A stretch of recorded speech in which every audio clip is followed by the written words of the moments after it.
Hey gang, it's me Jake. Got another great episode here for you. We're gonna kick it off talking about movies, and then I made a phone call to a tech support line and had a nice little conversation with them. So yeah, let's get into it. Here we go. So I saw Jurassic World Fallen Kingdom yesterday. Not good. Really disappointing. But that's the story of Jurassic Park as a franchise. As they make more and more movies, they just get worse and worse and worse and worse and worse. And you can sort of trace that history. You can see why it's so bad. And I'll sort of detail that for you. So the first Jurassic Park is a book by an author named Michael Crichton. I don't think I'm pronouncing that right, but that's how I'm just going to pronounce it. Crichton, okay? And him and Steven Spielberg sort of had a meeting together. And this is when Crichton was working on Jurassic Park. And he told Spielberg his idea for the book. And Spielberg was like, whoa, that's dope. So Spielberg's production company, Amblin Entertainment, goes in with Universal Studios, and they purchase the rights for Jurassic Park before he's even published the book. So you have a really good author writing a really good story, Michael Crichton, and you have a really good director who's excited about that story, Steven Spielberg. So you have a really good author writing a really good story, and then you have a director who's excited about that story, directing a movie about it. And then you get the masterpiece that is the first Jurassic Park. That movie is a product of passion. Michael Crichton was passionate about that story, and Steven Spielberg was so passionate that before the book was even out, he didn't even read it yet, and he was like, that's good, and I'm going to make a movie about it. Jurassic Park is a huge success, and Universal Studios comes knocking for a sequel. And Michael Crichton says, nah, I'm not going to write a sequel. Jurassic Park was a story that I told, and that's all that needs to be told. And the studio kept pushing him, and he was just like, no, but eventually Spielberg convinced him to do it as long as, I think the stipulation was as long as Spielberg directed it again. So Crichton goes back to the drawing board, writes another book, and we get The Lost World. It's pretty good. You get Spielberg and Michael Crichton working together again. But this is where you see the quality start to slip. And like I was saying, you have the first movie where this author was passionate about the story, and you have a director who was passionate about that author's story. Then the second movie was made just because Universal Studios wanted it. And that's the problem of telling a story because you have to. The first Jurassic Park, they told because it was a story they wanted to tell. The second Jurassic Park was a story they came up with because they had to, because a corporation was telling them to. And so the quality slipped. You can expect that. Then comes Jurassic Park 3.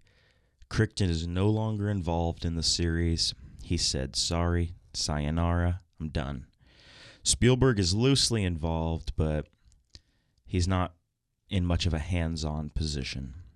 And Jurassic Park 3 is still good. It's an enjoyable movie, but again, you see the quality just slipping and slipping and slipping.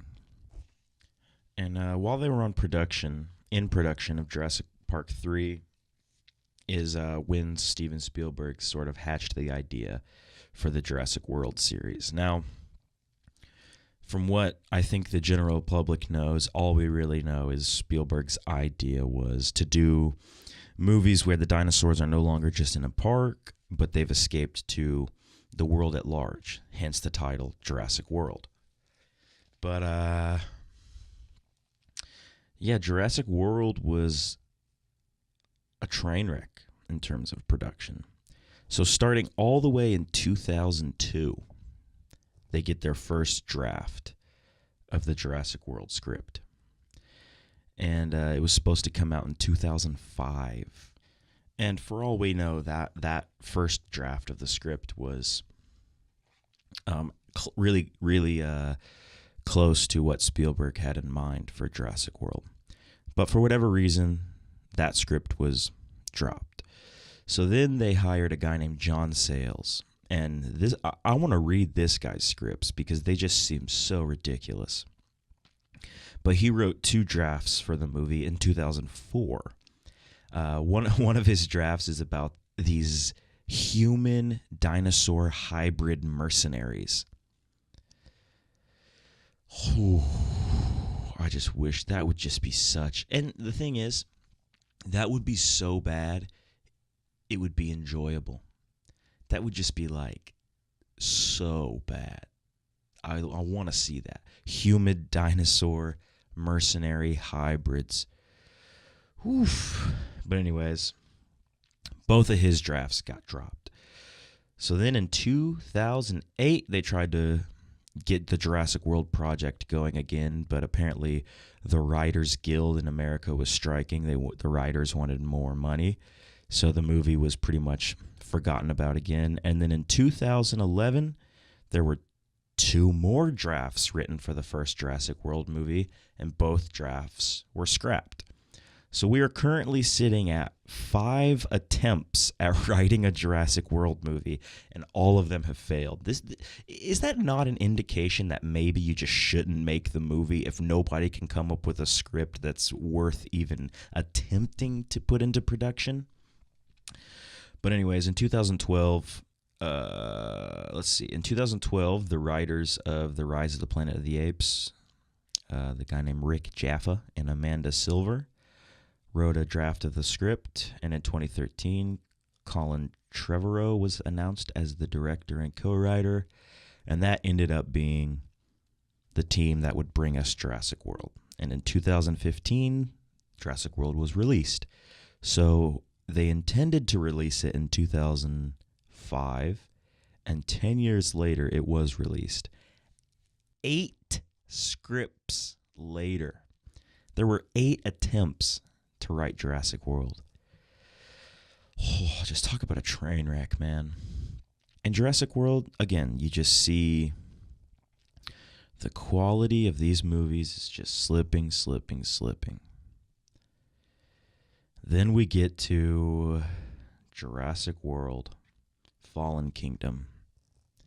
So we've gone from a movie franchise based on a book by an all-star author and an all-star director, and we've fallen all the way down to 8 attempts at a script, one of them being about human dinosaur hybrid mercenaries.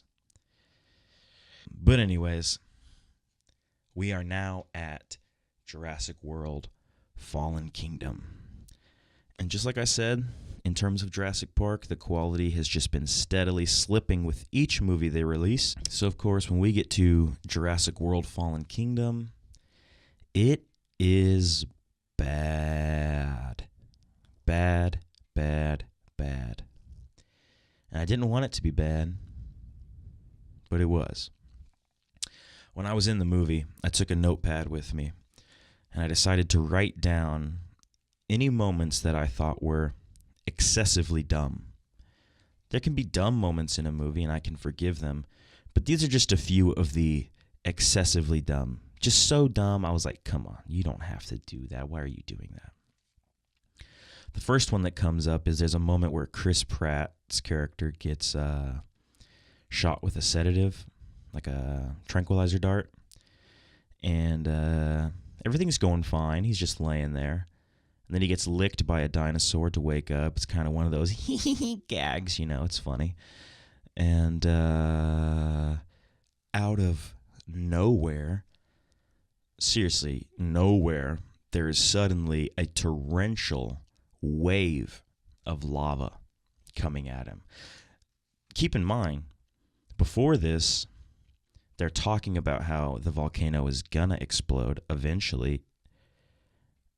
And then they kind of show it, but every time they show the volcano, it looks about the same. There's a lot of smoke coming out of it, and there's lava coming out of it. So you're never really sure, like, what stage of eruption the volcano is at. It's because, like, they're using the same clip of the volcano, like, every time. It's like the CGI people got lazy or something.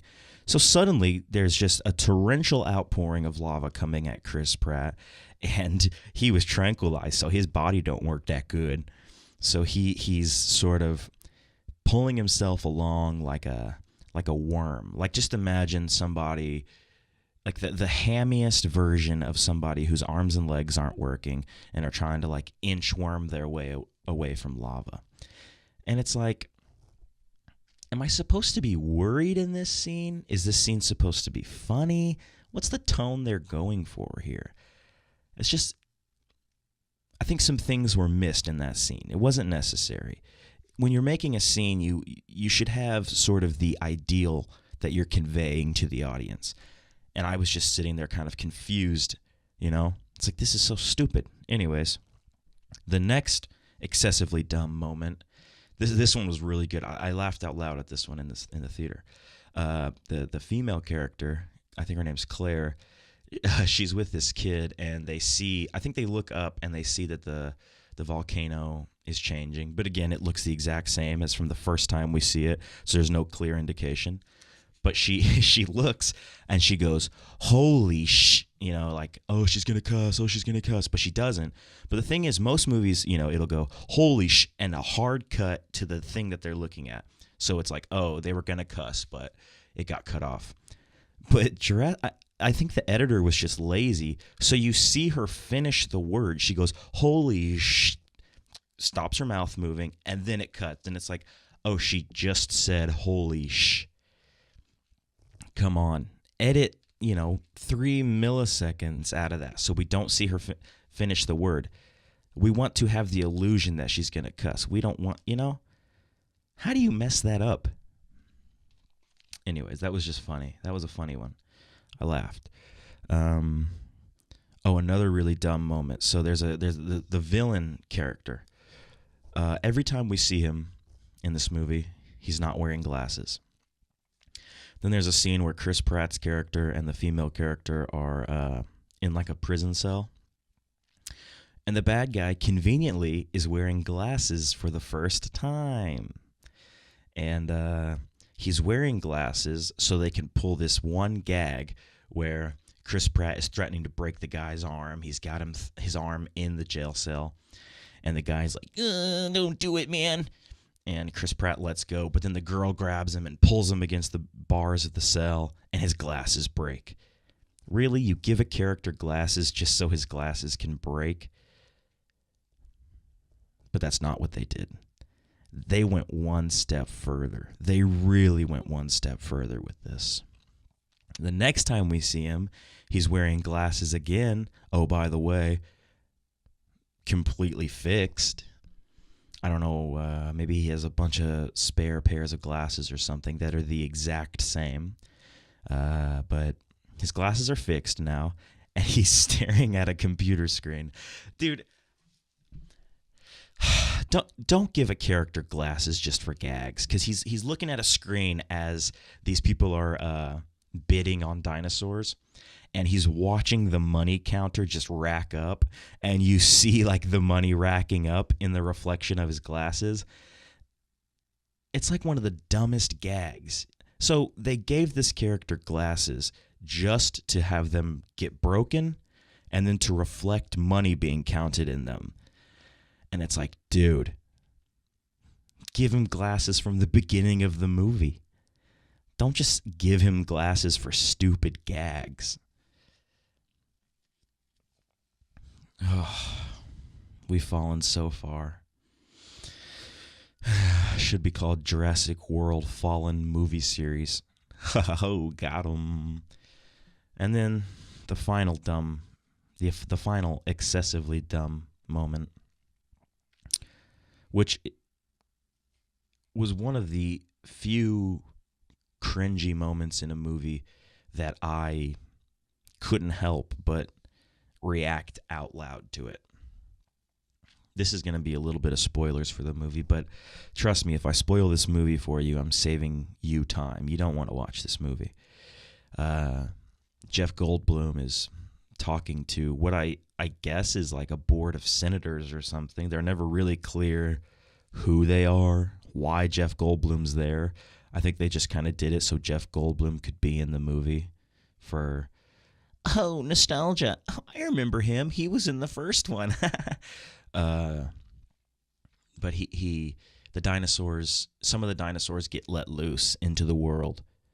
And Jeff Goldblum looks at the camera and he goes, we're living in a Jurassic World. So he says it. He looks at the camera and he says, we're living in a Jurassic World. So I'm going to give you my exact reaction. So I'm going to say the line and then I'll give you my exact reaction. We're living in a Jurassic World. Ugh. That was me. I went, ugh. Just disgusted. Ugh. But that was the only reaction I could muster. Ugh. And I had already figured that out. I was like, oh, they let the dinosaurs out. It's a Jurassic World. Haha, that's funny. And then Jeff Goldblum says it after you've put it together. So it's just like, ugh, that's so gross that they said that. I already knew. It's, we've got to get past that. That we've got to get past saying the name of the movie in the movie. Or I guess it's okay if you say the name of the movie in the movie. But don't look at the camera and don't make it like this big scene. Come on. Come on. It's like one of the worst things you can do. One of the worst decisions you can make as a filmmaker is have a character look at the camera and say something like, I guess we're really in a Jurassic World. It's like, is that supposed to be funny? It's just stupid. But anyways, I don't recommend seeing this movie. If you are going to see it, maybe don't spend the $10 on a movie ticket. If you've got Movie Pass, maybe go watch it. Well, it's worth watching if you have a Movie Pass. Just maybe catch it on TV. I mean, it's a Jurassic Park movie, so TNT is going to play it every single Thursday night. So you'll catch it eventually. You'll just have to sit through commercials, or you can DVR it. But yeah, Jurassic World Fallen Kingdom. That was a stinker. I need a rating system. I want to say, here's what I'll say. Jurassic World Fallen Kingdom, 2.5 dinosaur eggs out of 5. It's bad. I think they should just stop with Jurassic Park movies. Let them go extinct like the dinosaurs.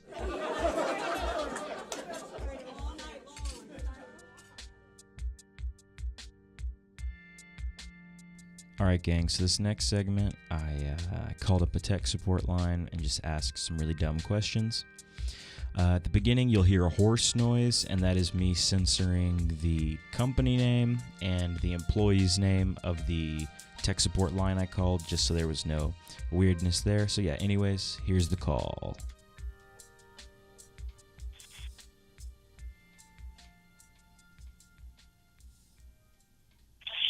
Thank you for calling. My name is... With my pleasure speaking with today. Hello, my name is Jacob. Hi there, Jacob. May I get your telephone number, please? No, I'm not actually. I don't think I'm a member. I just had a computer question. Would that be okay? Well, I can answer some brief questions here for you, and then I can always point you in the right direction. Okay. I'm new to these computers, and so I just am trying to figure my new laptop out a little bit. Okay. What are you needing help with? Like, what specifically? So, whenever I type, whether it be in my emails or on one of these Microsoft Word documents, there's just always lines underneath some of the words, and I'm not sure if these lines are showing up when other people see my emails or my documents, and I just don't want these lines to keep showing up. What kind of lines are you seeing? Let me type some and I'll let you know. Let's see here.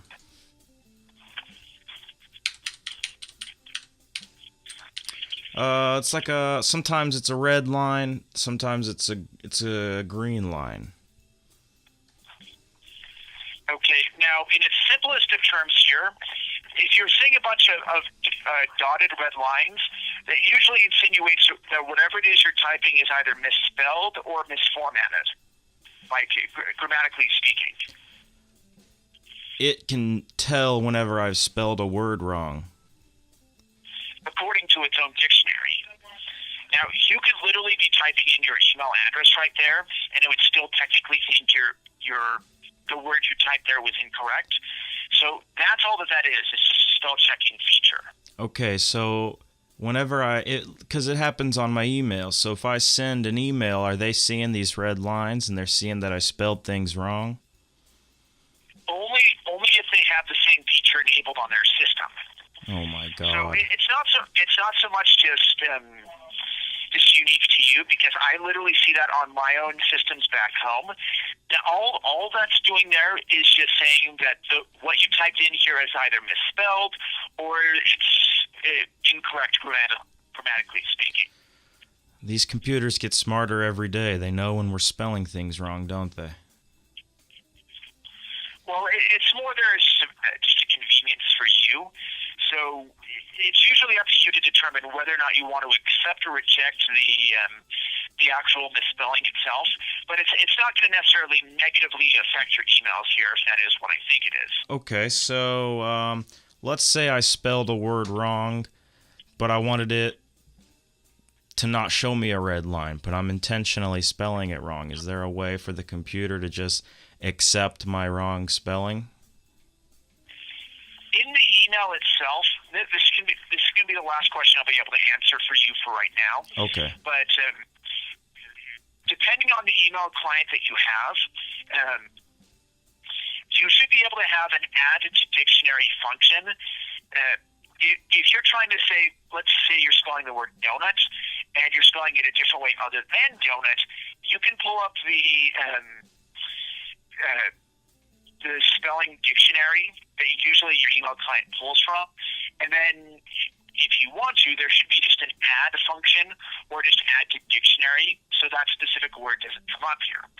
But what that means is that you'll have to do that for every single word here that you'd want to add into your own personal repertoire. Oh my goodness. Well, okay. I thank you for clearing that up for me, sir.